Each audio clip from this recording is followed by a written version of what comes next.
지난주가 성령 강림 주일이었습니다.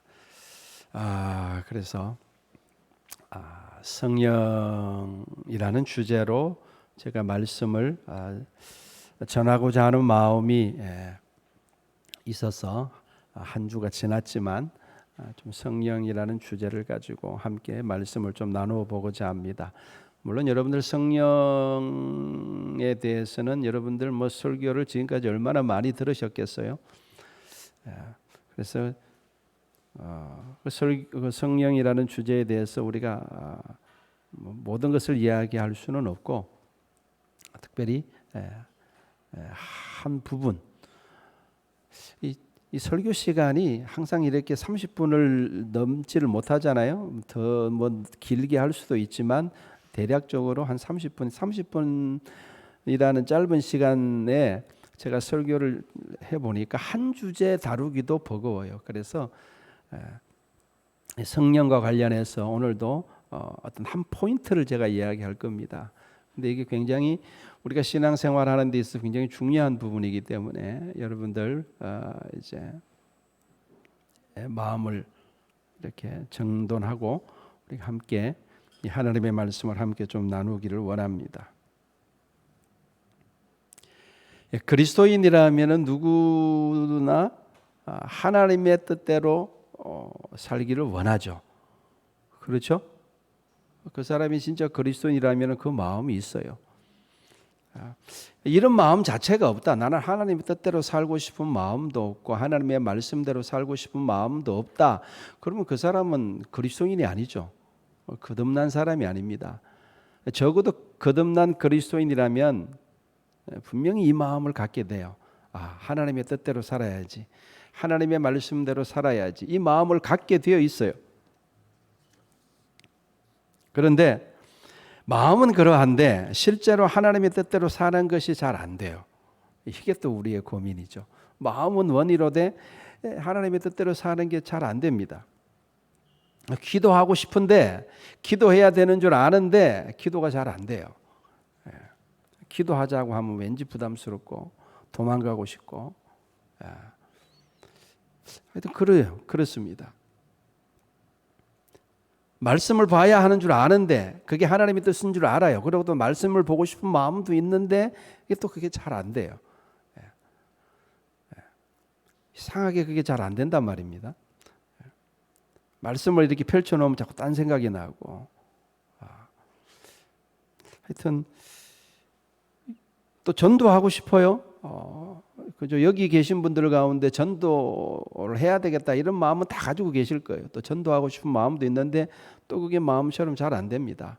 사람을 만나려니까 또 두려운 마음도 들고 왠지 또 내가 전하면은 또 이렇게 나를 거부하면은 또 크게 또 왠지 또 창피할 것 같기도 하고 하여튼 여러 가지 생각에 언뜻 발걸음이 이렇게 나서지가 않아요.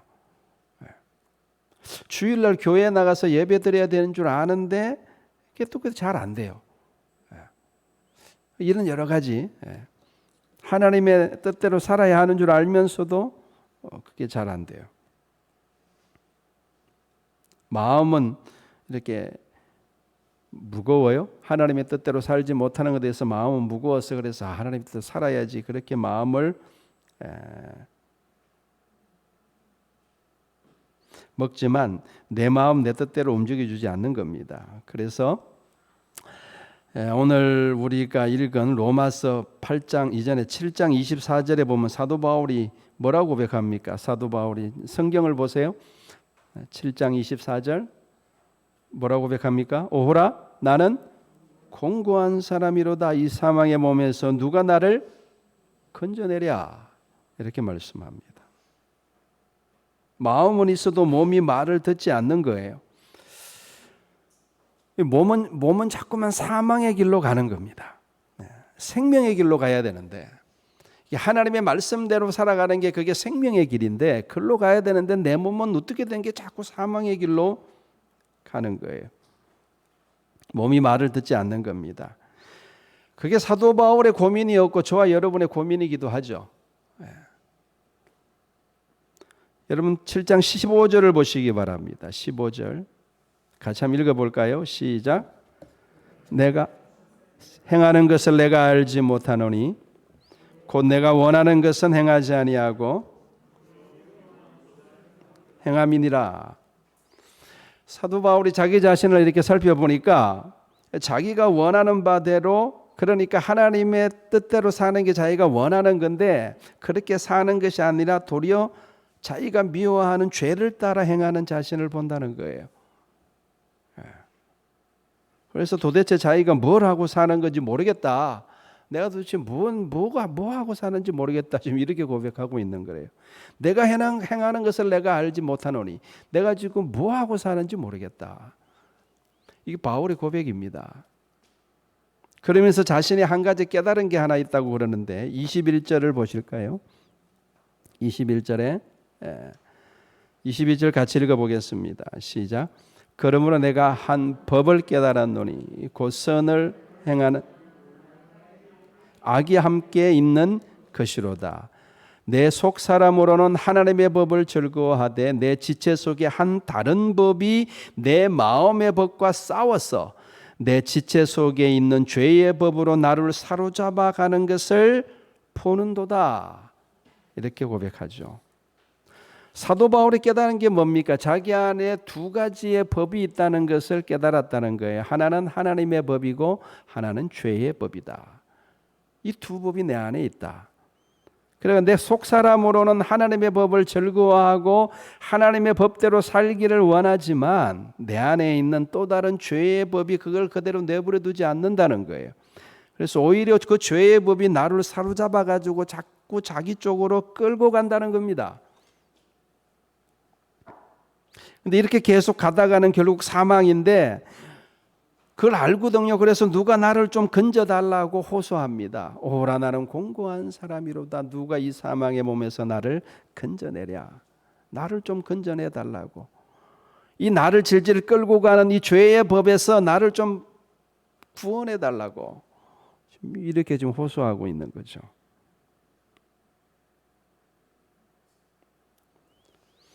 이거는 우리 모두가 가지고 있는 고민이고 고통일 것입니다. 자, 그 해결책에 대해서 살펴보기 전에 먼저 왜 사도 바울이 법이라는 말을 사용했을까를 곰곰이 생각해 봤습니다. 왜 법이라는 말을 사용했을까? 여러분, 법의 특징, 여기서 사도 바울이 법이라는 말을 사용했을 때 그 어떤 면을 지금 강조하고자 하냐면요, 법은 구속력이 있어요. 법은 구속력이 있습니다. 그래서 법 앞에서는 꼼짝 못하죠. 뭐 아무리 지체 높은 사람이든 아무리 부자든 운전하고 가다가 경찰관이 딱 세우면요, 그 법이죠, 그죠? 경찰관은 법에 의해서 움직이니까, 교통법에 의해서 차를 세우니까 꼼짝없이 써야 됩니다. 도망가면 이렇게 이제 심판을 받게 되죠. 그런 어떤 뭐 사회법뿐만 아니라 여러분 자연법도 보세요. 여러분, 우리 가장 쉬운 예는 만류인력의 법칙이 있지 않습니까? 이 지구상에 살아가는 모든 사람들은 만류인류 법칙에 구속을 받을 수밖에 없어요. 그죠? 땅을 향해서 떨어질 수밖에 없는 거예요. 이 만류인류의 법칙, 이 법의 구속을 벗어나려면 어떻게 해야 됩니까? 대기권 밖으로 나가야 돼요. 대기권 안에 살고 있는 이상은 이 법의 구속을 받을 수밖에 없는 거예요. 법이라는 게 그런 거예요. 법은 우리를 구속하는 힘이다 하는 겁니다. 자연법뿐만 아니라 사회법도 많죠. 형법, 민법, 관습법 이런 것들이 우리의 행동 거지를 이렇게 제어하고 우리의 마음을 주장하고 그렇게 하는 거죠. 그래서 법은 우리를 구속하는 힘이다. 그러니까 죄의 법이란 말은 뭡니까? 죄가 우리를 구속하는 힘이 있다는 말이죠. 죄의 법이라는 말을 쓴 것은 죄가 힘이 있다는 뜻입니다. 우리를 끌어당기는 힘이 있다. 그래서 지금 바울이 지금 이렇게 고백하는 게 뭡니까? 호소하는 게 뭡니까? 자기가 자기 자신을 보니까 죄의 법이 자기를 끌어당기더라는 거예요. 그래서 죄의 법에 끌려다니는 자기 자신을 보고 지금 한탄하고 있는 겁니다. 마치 여러분 자석이 모든 쇳덩어리를 쇠를 잡아당기는 것처럼 죄는 우리를 강력하게 잡아당기는 힘이 있는 겁니다. 우리 안에 하나님을 아는 지식이 없느냐? 그렇지 않아요.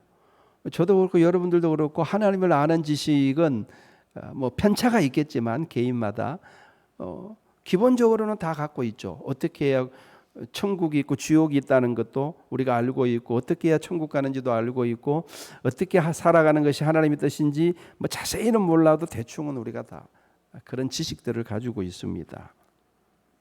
하나님을 아는 지식이 어느 정도는 있는 것이죠. 그런데 그러한 하나님에 대한 진리에 대한 지식이 이 죄의 법 앞에서는 힘을 쓰지를 못해요. 그래서 아무리 명설교를 들어도 내 안에 죄의 법이 작동하는 한 그 들은 지식이 힘이 되지 못합니다. 그냥 들을 때는 고개는 끄덕끄덕하지만 듣고 나면 그만이에요. 왜 그렇습니까? 아무리 이게 명설교를 듣고 아무리 지식이 내 안에 들어와도 죄의 법이 내 안에서 힘있게 작동하는 한 그 죄의 법이 결국 나를 끌어당기는 거예요. 그래서 들을 때만 끄덕끄덕하고 그냥 끝나버리는 겁니다. 아는 것이 힘이라 그러는데 아니요, 죄의 법 앞에서는 그 말도 의미가 없죠. 그럼 어떻게 해야 되느냐?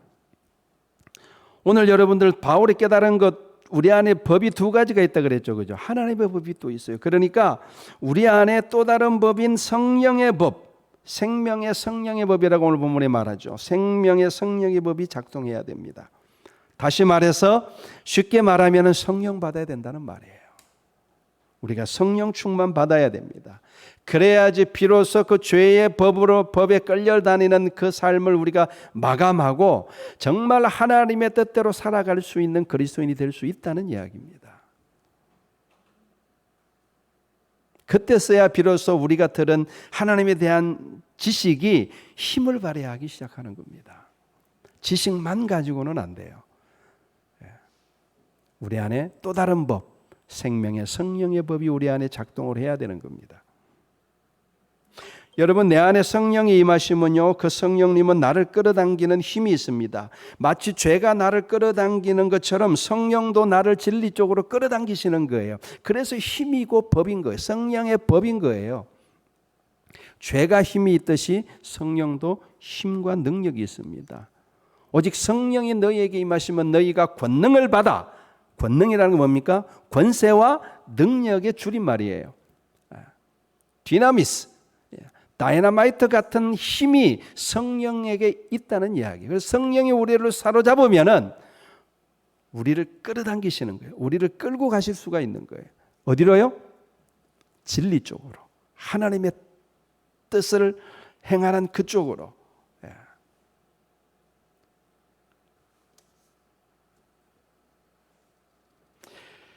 여러분, 로마서 8장 2절 이하에서 바로 이것을 말씀하고 있는 겁니다. 오늘 본문 2절을 다시 한번 볼까요?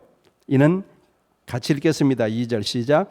이는 그리스도 예수 안에 있는 생명의 성령의 법이 죄와 사망의 법에서 너를 해방하였음이라. 여러분, 법을 힘으로 바꿔서 한번 읽어보십시오. 법을 힘으로 바꿔서. 이는 그리스도 예수 안에 있는 생명의 성령의 힘이 죄와 사망의 힘에서 너를 해방하였습니다. 해방했다는 게 무슨 말입니까? 해방한다는 게 무슨 말입니까? 나를 구속하고 있는 죄의 힘으로부터 풀려났다는 뜻이죠. 풀려났다는 뜻입니다. 계속 죄의 질질 끌려서 살아가고 있는데 안 되는 줄 알면서도 계속 그렇게 살아가고 있는 그 힘, 나를 이끄는 그 힘으로부터 풀려나서 더 이상 반복해서 그렇게 살지 않게 된다. 그런 뜻이죠. 그래서 성령의 힘에 이끌려서 이제부터는 하나님이 기뻐하시는 삶을 살 수 있게 됐다. 실질적으로 우리 삶 가운데 변화가 일어났다는 이야기예요. 여러분, 우리의 삶을 실질적으로 변화시키는 힘은요, 성령 안에 있습니다. 성령 받지 아니하고는요, 삶이 변하지 않습니다. 교회 10년 다니고 20년 다녀도 성령 받지 않으면요, 삶이 변화되지 않아요. 믿어지지도 않아요. 여러분, 믿는 것도요, 성령의 능력입니다. 성령이 임하시면요, 그냥 믿어져요. 그런데 성령이 임하지 않으면요, 교회를 10년 다니고 20년 다녀도 안 믿어집니다. 여러분, 믿는 거 우리 마음대로 되는 게 아니에요. 안 믿어지는데 어떡합니까? 안 믿어져요. 근데 성령이 우리 가운데 역사하시면 믿어져요. 이게 참 놀라운 역사입니다. 그리고 삶이 변화됩니다. 삶이 변화된다는 건 아까 말씀드렸죠. 그거는 이제 죄의 법에서 해방되었다는 뜻이에요. 그래서 삶이 변화되는 거죠.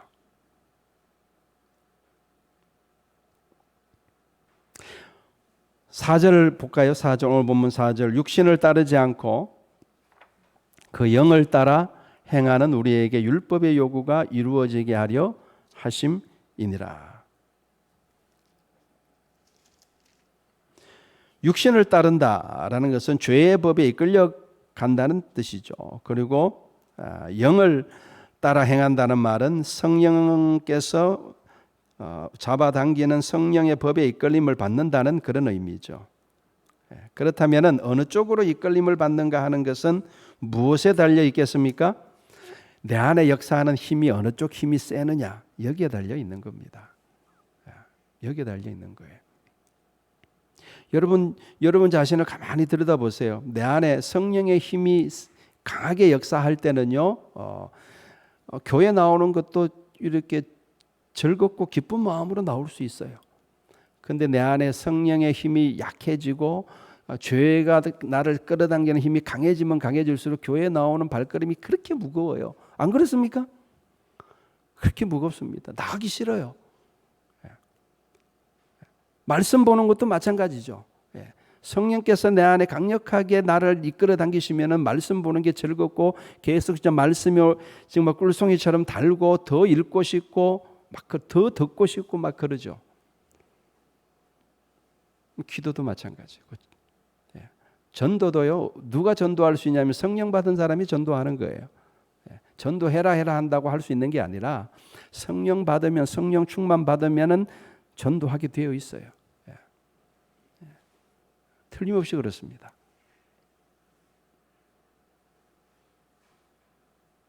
지금 우리 안에 지금 파워 게임이 일어나고 있는 거예요.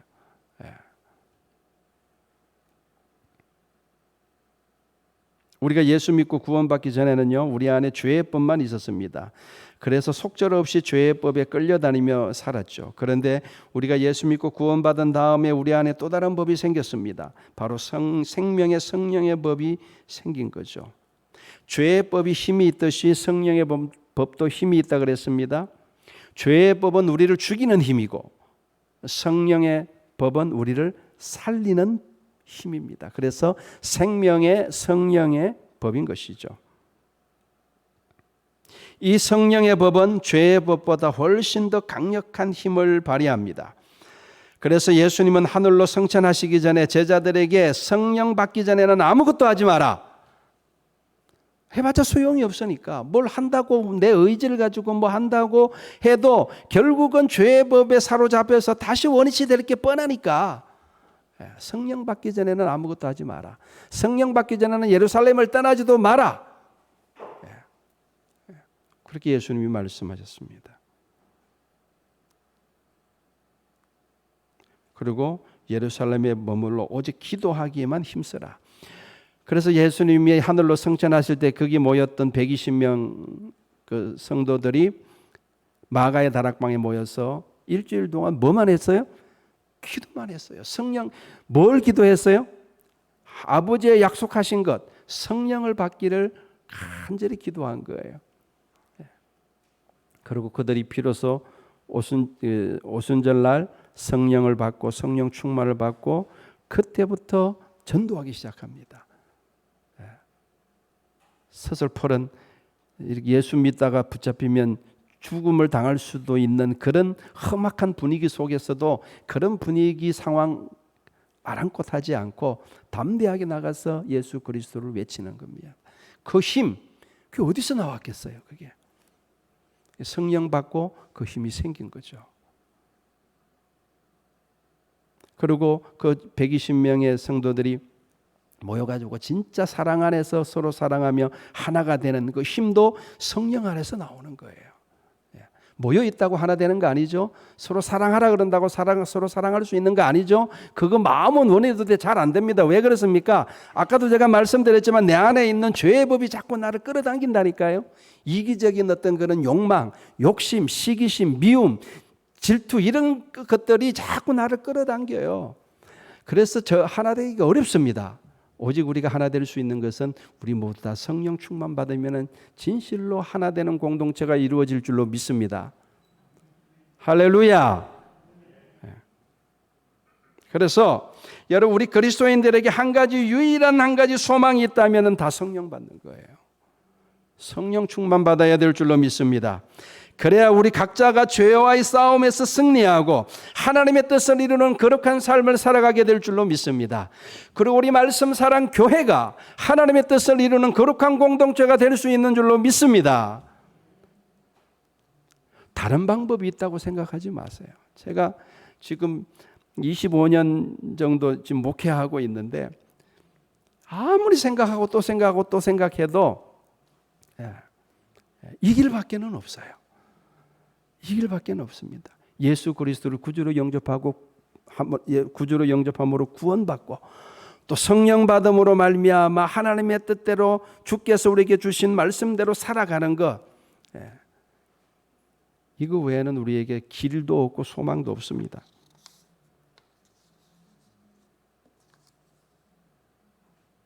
(3절에) 뭐라고 말합니까? 3절을 보시면은 율법이 육신으로 말미암아 연약하여 할 수 없는 그것을 하나님은 하신다 이렇게 말씀하죠. 율법이 육신으로 말미암아 연약하여 할 수 없는 그것.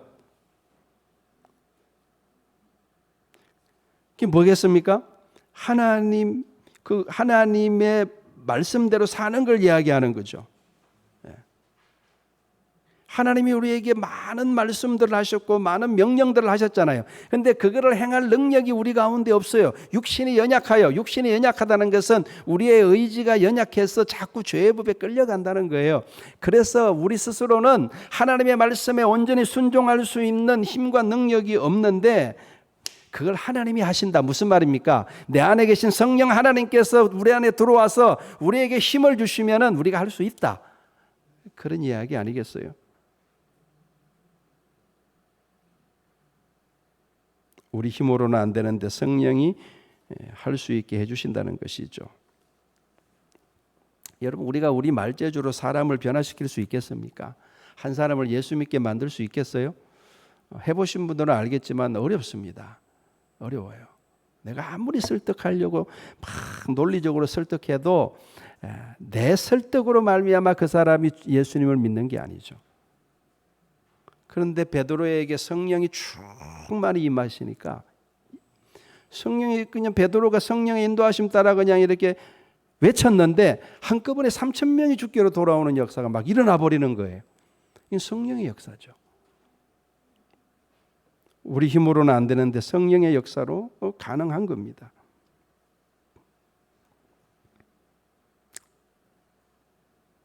그래서 바울이 뭐라고 고백합니까? 내게 능력 주시는 자 안에서 내가 모든 것을 할 수 있느니라 이렇게 고백합니다. 따라서 성도의 삶은 한마디로 성령 안에서의 삶이고 성령을 의지하는 삶인 것입니다. 자, 그러면 어떻게 해야 우리가 성령 충만을 받을 수 있는가? 이게 이제 실제적인 문제죠. 첫째, 우리가 어떻게 해야 성령을 받을 수 있는가? 첫째, 우리가 회개할 때 성령이 우리 가운데 임하십니다. 사도행전 2장 38절에 베드로가 이르되 너희가 회개하여 각각 예수 그리스도의 이름으로 세례를 받고 죄사함을 받으라. 그래야하면 성령의 선물을 받으리니 이렇게 말씀합니다. 여기서 회개하라는 말은 굉장히 이렇게 포괄적인 의미죠. 그런데 어떻게 하면 성령을 받을까? 이걸 갖고 저도 굉장히 오랫동안 고민하고 기도하고 하면서 이 회개하라는 의미를 저는 이제 확실히 알고 있습니다. 이게 무슨 의미냐 그러면요,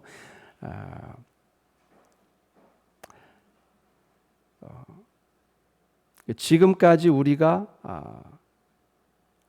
그냥 이렇게 아무렇지도 않게 살아왔던 죄의 습관들, 이걸 끊으라는 겁니다. 그거 없이는 우리가 성령 충만 받기 어렵습니다. 죄와 단절하는 시간이 이게 뭐 한 일주일이라도 반드시 완전히 죄를 단절하고 끊어버리고 하나님께 집중하여 기도하는 시간이 반드시 필요합니다. 그것 없이는 성령 충만 받기 어렵습니다. 내가 평상시에 하던 대로 죄의 습관을 쫓아 하는 모든 삶을 살아가면서 나는 성령 충만 받겠다? 불가능한 이야기입니다. 10년 동안 기도해도 성령 충만 임하지 않습니다. 20년 동안 그렇게 기도해도 성령 충만 임하지 않습니다. 우리가 성령은 거룩한 영이시기 때문에 우리 안에 모든 죄를 끊어내는 결단과 각오가 우리 가운데 필요해요. 반드시 그게 필요합니다. 여기서 회개하라라는 말이 그런 의미입니다. 주님 나 회개했습니다. 이게 아니라 그럼 각자 이렇게 그거는 여러분 각자가 아실 거예요. 저도 저를 알고 여러분도 여러분 각자를 압니다. 내가 지금 하나님 앞에서 끊어내야 될 죄가 뭔지 그건 여러분 스스로가 알고 계세요. 그거를 끊고 그리고 하나님 앞에 나아가는 반드시 그런 순간이 있어야 됩니다. 성령은 그 순간에 성령이 임하시는 거예요. 오순절 마가의 다락방에서 이 120명이 기도해가지고 한 7일에서 10일 정도 기도회가 성령 충만 받았어요. 그렇게 오래 걸리지도 않았어요. 뭐 40일 작정 기도 그런 거 하지도 않았어요. 이 사람들은. 보세요 여러분들, 예수님이 40일 동안 부활하신 뒤에 40일 동안 제자들과 함께 했다 그랬잖아요. 그리고 예수님이 하늘로 승천하시고 난 다음에 그때 모여서 기도하고 그 다음에 오순절날 성령 충만 받았으니까 오순절은요 말 그대로 6월절로부터 50일 지난 다음에 날이거든요. 그러니까 40일 빼면은 열흘도 안 돼요.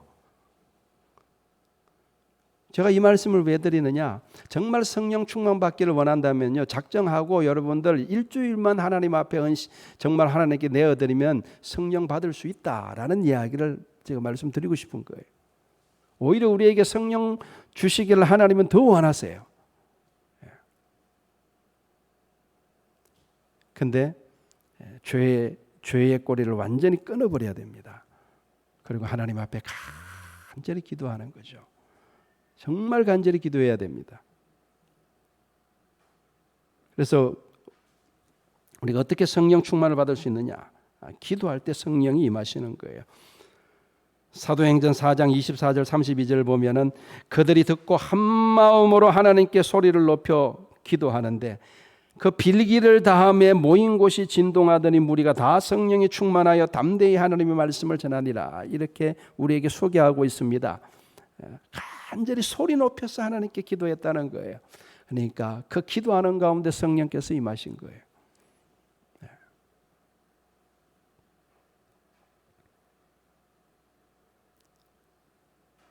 성령 충만 받는데 뭔가 비밀스러운 비법이 있거나 비밀스러운 뭐 이렇게 방법이 있는 게 아닙니다.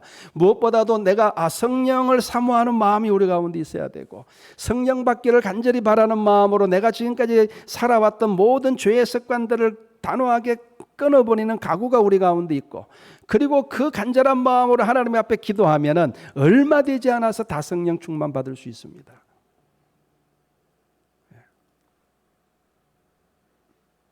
그러면 우리의 삶이 달라지고 우리의 교회가 달라집니다. 저는 이 설교를 여러분에게도 하는 거지만 제 자신에게도 지금 하는 겁니다.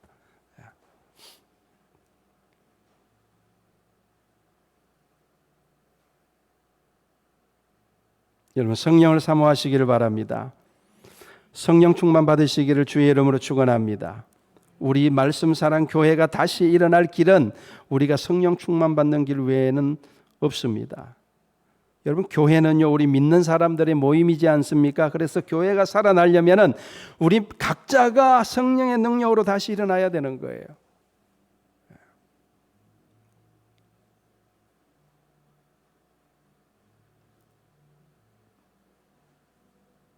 여러분 보세요. 우리 교회는 지하에 있어요. 오래된 상가의 지하에 있습니다. 사람들의 이목을 끌 수 있는 여건이 하나도 없어요. 우리 안에 교회 안에 무슨 콘텐츠가 많아가지고 뭐 그것도 없죠. 아무것도 없습니다. 오히려 이게 여러분 오히려 우리가 기도하기에 더 좋은 여건일 수도 있어요. 진짜 우리 교회는 성령께서 역사하지 않으면 성장할 수 없는, 부흥할 수 없는 그런 교회입니다. 그렇지 않나요? 사람들이 많이 모이는 것도 아니고. 그리고 지금 코로나 시기에 또 사람들은 점점 교회에서 빠져나가고 교회를 향한 사람들의 인식은 점점 나빠지고 우리 주위의 환경들은 전부 다 지금 나쁜 쪽으로 다 지금 이렇게 굳어져 가고 있어요. 이런 상황 속에서 우리 말씀사랑교회가 다시 한번 일어설 수 있는 길이 여러분들 어디에 있겠습니까? 저를 비롯하여 장로님들, 권사님들 그리고 우리 모든 성도들이 다 성령 충만 받아가지고 성령의 능력에 힘입어서 다시 일어나는 길밖에 없다. 그거 외에는 아무리 생각해도 방법이 없어요. 성령이 우리 가운데 능력으로 임하시면요, 여러분들 성령은 또한 지혜의 영이시기도 합니다. 우리 교회가 앞으로 어떻게 나아가야 될지 하나님께서 성령께서 우리에게 지혜를 또 주셔요. 우리가 신앙생활을 어떻게 해야 되는지 지혜도 주시고 교회가 또 어떻게 사명을 감당할 수 있는지 성령께서 지혜도 주시고 전략도 주십니다. 그래서 우리가 현재 이 시간에 이 시점에서 우리 여기 지금 남아서 함께 저와 함께 예배드리는 저와 여러분들이 지금 간절히 사모해야 될 것은 성령 충만이다. 그걸 제가 말씀드리고 싶습니다.